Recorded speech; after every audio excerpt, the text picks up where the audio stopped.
Isa raw sa mga dahilan kung bakit nahuhumaling ang marami sa pagsusugal ay hindi ang saya ng pagkapanalo, kundi para bawiin ang kanilang naipatalo. Sabihin natin mas nagiging frequent or mas napapalaki yung money na involved. Pero siguro isang katangian rito is ng mga gambling addicts no, is yung chasing the losses.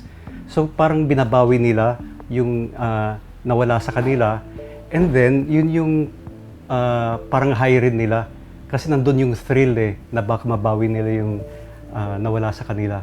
Sa lahat naman ng addiction, including gambling addiction, nandun yung pagkawala ng contentment.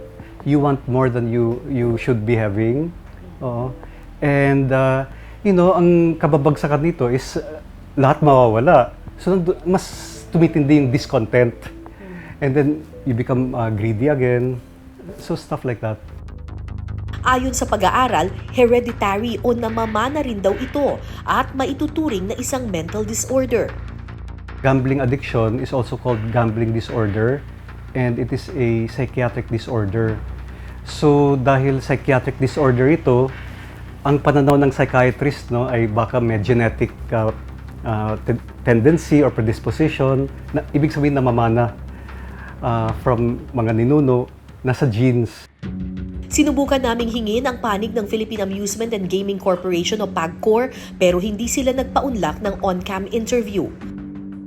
Pero ayon sa kanilang statement taong 2020 nang aprubahan nila ang legitimate online gaming platform sa Pilipinas, ito raw ang naging tugon nila para ma-regulate ang mga underground online gaming sites noong kasagsagan ng pandemya.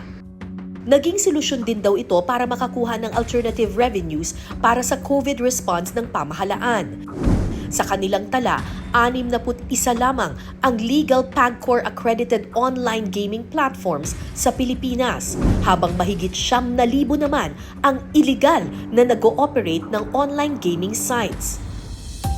Pero pag-amin ng PAGCOR, wala silang kakayahan na hulihin ang mga illegal na operators na ito. Dagdag pa nila, nakaasa lamang sila sa mga complainant at ipinasa nila ito sa otoridad na may kakayahang magpataw ng parusa.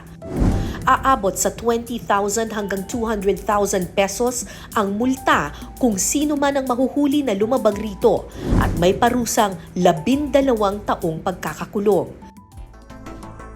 Pero hindi pa raw katapusan ng mundo kung ikaw ay nalulong sa sugal dahil may ibang piniling pumusta sa kinabukasan ng sarili at kanilang pamilya.